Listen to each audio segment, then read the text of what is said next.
David Wood Ministries welcomes you to the Sunday School Directors Institute. For nearly 20 years, the focus of David Wood Ministries has been on revival and winning souls to Christ. The Sunday School Directors Institute will teach you how to effectively organize a Sunday school ministry that is focused on reaching people with the gospel of Jesus Christ. And now, here is Dr. David Wood. Welcome to the Sunday School Directors Institute. Fasten your seatbelts. In the next several sessions, you're going to learn how to double a Sunday school, how to build the structure, all the records, everything that's necessary to plan the annual Sunday school year, and most importantly, how to have Jesus Christ to bless your efforts and to accomplish successfully the will of God. We've got a lot of things that we're going to cover. It's going to be an exciting journey. But before we begin, there's a question that we must answer. What is a church? Vince Lombardi, that great Green Bay Packer football coach, one of the first that really we equate with leadership. It's very interesting the way he trained his team. Vince Lombardi would get those athletes together. Here they had won the Super Bowl the year before. Most of them had 1 or 2 rings on, Super Bowl rings. People like Bart Starr, that great quarterback. And here they just won the Super Bowl. They'd come back in the next year for training. He would get them together. And he'd say, men, give me your attention. Give me your attention. The first thing that you need to know, in order to play football, the first thing you need to know, and he'd reach down and pick it up and lift it up, and he'd say, this is a football. This is a football. You know that sounds elementary, but I'm going to tell you there's a lot of people today that are in the area of church leadership, a lot of pastors, a lot of people that are in areas of the ministry, and most of the people that are seated in our pews every Sunday morning, and they do not know what is a church. We'd like to address that, if we may. What is a church? You see, the largest number of non-trained, non-mobilized people in America every week that are assembled together are in the pews of our Bible-preaching churches. Our Bible-preaching churches, we're loaded with people, but they're non-trained. They do not understand what their function is. They do not understand, very important, what the structure of the church is. That's what we want to deal with. And it's very, very important for us to understand that if we're going to build a church, we need to know what is a church. I'd like for you to envision with me for just a moment that, right here with me is a printing press. Most people understand what a printing press is. We can talk about a ditto machine. We can talk about a mimeograph machine or a large printing press. And, functionally, they all work the same. It's the greatest single illustration that I have ever used to describe what a church really is, a printing press. For you see, it has 3 different functions. A printing press has 3 different functions. And I'd like to illustrate that for you, if I may, because in there we find out what a church is, exactly the same way. In the center of this printing press, we'd have cylinders. That could be 2 cylinders, that can be 3, that can be 4, that'd be the ink rollers. Doesn't make any difference. Watch. We have a piece of paper that goes through the cylinders and comes out the other side. It goes in one side blank, it comes out the other side with an image on it. That's exactly the center section, what I call division number 2 of what a church is. And that division number 2 is what I call image. Make a note of that, image. It's important to understand, and I'm in this middle section, division number 2. We'll get to 1 and 3 in a moment. Image. Image, write it down, are your public services. Your public services. You see, when people walk into the church, and later on they walk out of the church, our job is to put an image on them. And that image is the image of Jesus Christ. I don't think anybody would disagree with that. We're trying to put the image of Jesus Christ on people. And so they come into the building, they walk out of the building, and we want to put the image of Jesus Christ on them. That's an exciting thing. Listen carefully. We have ministries in this whole arena of our public services that help us to do that function. We have the choir. We have the nursery. We have ushers, and many, many others. There are many, many different ones. And all of these is very important for them to understand what are they really trying to do. For instance, a choir singer. Think with me for a moment. Somebody that sings in the choir, that doesn't really understand that they're trying to communicate the image of Jesus Christ, they're not going to really sing. They're not going to use that responsible position the way they should. The same is true of nursery. The same is true of ushers. The same is true of the rest of it. Let's talk about the image of your church for just a moment. And I'm really talking about what impression does it put on people. I'm not talking about theology and doctrine of what a church is.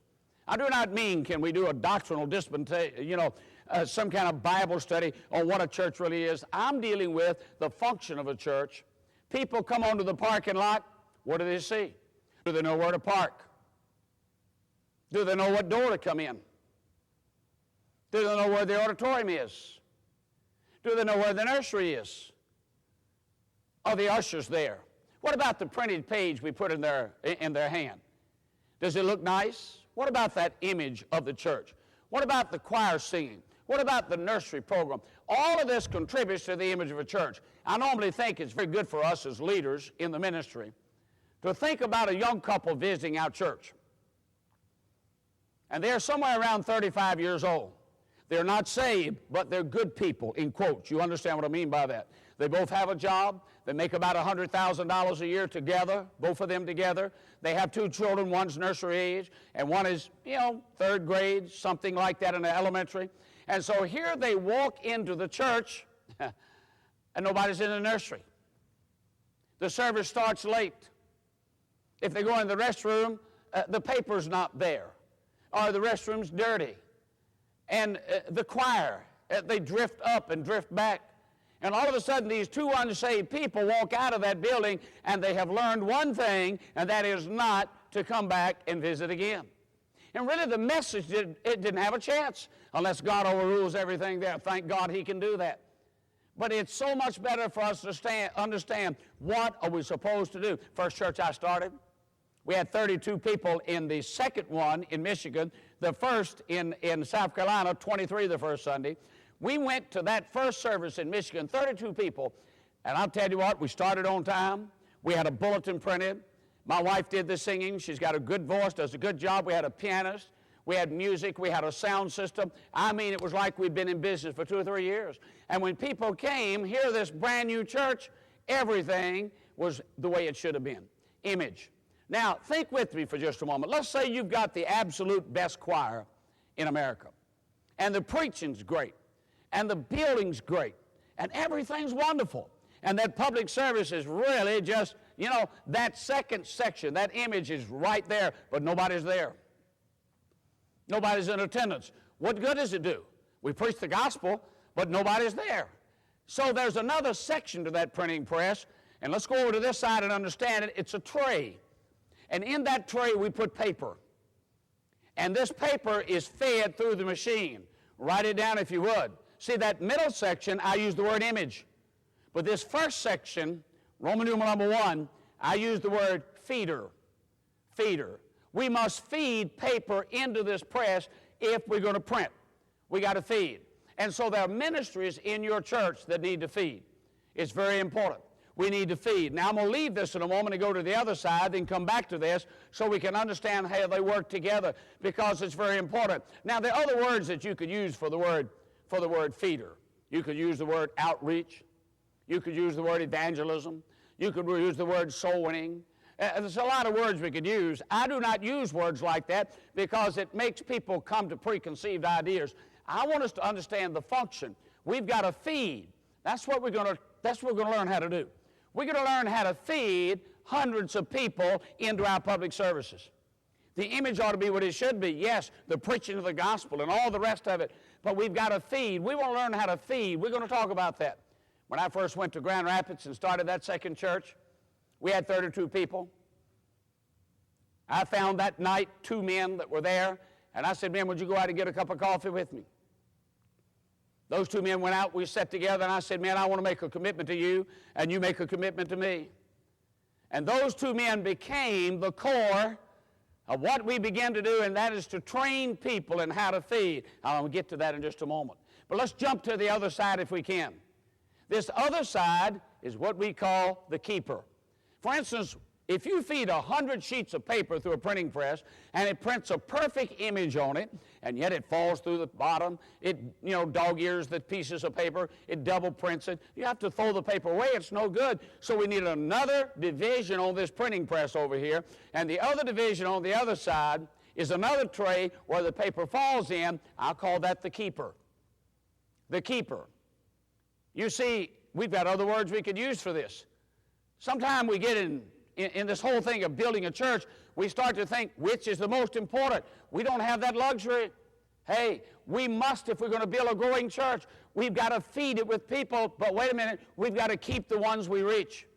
We've got to do this. Some people use the word over here, discipleship. Regardless of what word you want to use, I call it keeper because of the function. So watch, this printing press is operating the way it should.